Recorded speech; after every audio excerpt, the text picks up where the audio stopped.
اعوذ باللہ من الشیطان الرجیم بسم اللہ الرحمن الرحیم رب اشرح لی صدری ویسر لی امری واحلل عقدۃ من لسانی یفقہوا قولی اللہم صلی علی محمد وآل محمد وعجل فرج آل محمد یکاد البرق یخطف ابصارہم کلما اضاء لهم مشوا فیہ وَإِذَا أَظْلَمَ عَلَيْهِمْ قَامُوا وَلَوْ شَاءَ اللَّهُ لَذَهَبَ بِسَمْعِهِمْ وَأَبْصَارِهِمْ إِنَّ اللَّهَ عَلَى كُلِّ شَيْءٍ قدیر۔ میرے سامعین محترم، یہ سورہ بقرہ کی آیت نمبر 20 ہے، جس کے ہم نے الفاظ معنی اور ترجمے کو بیان کرنا ہے۔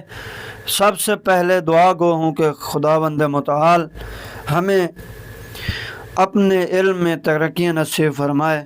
ہم 15 شعبان المعظم نیمہ شعبان کو معمم ہوئے ہیں بے دست آغا آیت اللہ مکارم شیرازی۔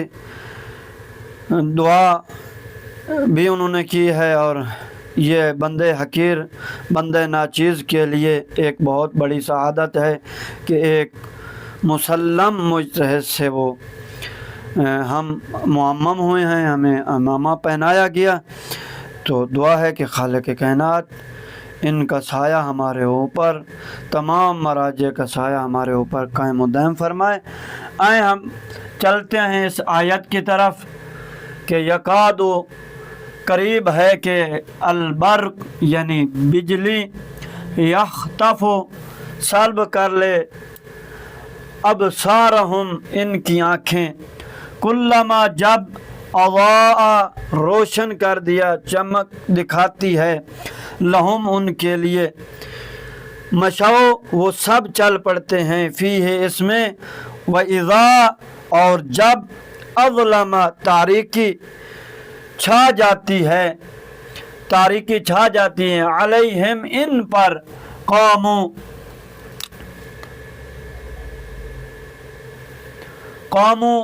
وہ سب کھڑے ہو جاتے ہیں، وہ رک جاتے ہیں، ولو اور اگر، شاء اللہ اللہ یعنی شاء چاہتا ہے، اللہ لذہب سلب کر لیتا ہے، یعنی ذہبہ ویسے لے جانا یعنی گیا کے معنی میں ہے، لیکن یہاں پہ کیونکہ ذہبہ یہ اللہ ہے تو یعنی اللہ ان کے نور کو سلب کر لیتا ہے۔ مراد یہ ہے بسمعہم ان کی سماعت کو، یعنی ان کی شنوائی کو، ان کی آواز جو کانوں تک آواز یعنی ایک آوازوں کو سلب، سماعت یعنی سننے والی چیز کو وہ سلب کر لیتا ہے۔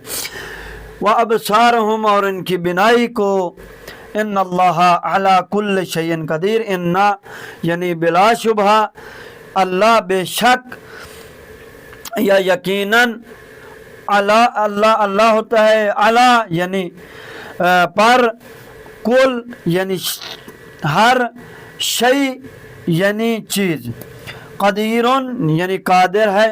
اب ہم چلتے ہیں اس کے بعد محاورہ ترجمے کی طرف۔ یکاد البرق یخطف ابصارہم، قریب ہے کہ بجلی ان کی آنکھیں سلب کر لے، کلما اضاء لهم مشوا فیہ، جب وہ ان کے لیے چمک دکھاتی ہے تو وہ اس روشنی میں چل پڑتے ہیں۔ وَإِذَا أَظْلَمَ عَلَيْهِمْ قَامُوا وَلَوْ شَاءَ اللَّهُ لَذَهَبَ بِسَمْعِهِمْ وَأَبْصَارِهِمْ،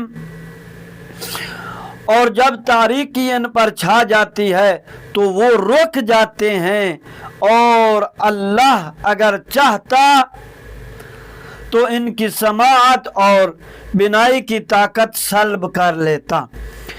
ان اللہ علی کل شیء قدیر، بلا شبہ اللہ ہر چیز پر قادر ہے۔ تو یہ ہماری آیت کا ترجمہ۔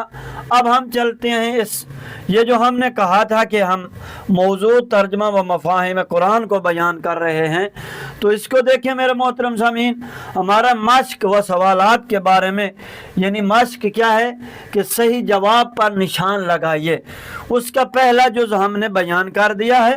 اب ہم دوسرے جز کی طرف جا رہے ہیں کہ معنی کے اعتبار سے کون سا لفظ صحیح ہے۔ تو اب دیکھیں معنی یہ ہے ہم سب مدد چاہتے ہیں۔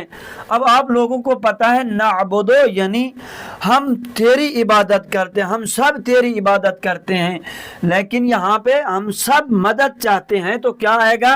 نستعینو، ہم سب مدد چاہتے ہیں۔ دوسرا تم کرو۔ اب دیکھیں کم اور یا کم کا معنی اور ہے، لیکن کا یعنی کا تم، یا کا یعنی تم کرو، ٹھیک ہے، تو یہ اس کا معنی صحیح ہے۔ پر اوپر یعنی اب الا کا معنی طرف ہوتا ہے، اب الا کا معنی پر ہوتا ہے، اوپر ہوتا ہے۔ بھیجے ہوئے، اب یہ کیونکہ بھیجے رسول بھی بھیجا ہے، لیکن یہ کیونکہ مرسلین کی جمع ہے رسول، تو اس کو آپ کیا کہیں گے؟ یعنی مرسلین، بھیجے ہوئے۔ اب پانچواں کیا ہے؟ تو پس پھر، یعنی اس کا معنی کیا ہے؟ من معنی سے ہوتا ہے، لیکن یہاں فا ہے، فا کا آپ یہ 3-4 معنی کر سکتے ہیں۔ دعا ہے خالق کائنات لم یزل لا یزل سے کہ ہمیں قرآن کے الفاظ معنی اور قرآن کے ترجمے کو قرآن کی آیات کے ساتھ پڑھنے کی توفیق عطا فرمائے۔ والسلام ورحمۃ اللہ وبرکاتہ۔ اللہم صلی علی محمد و آل محمد و اجل فرج آل محمد۔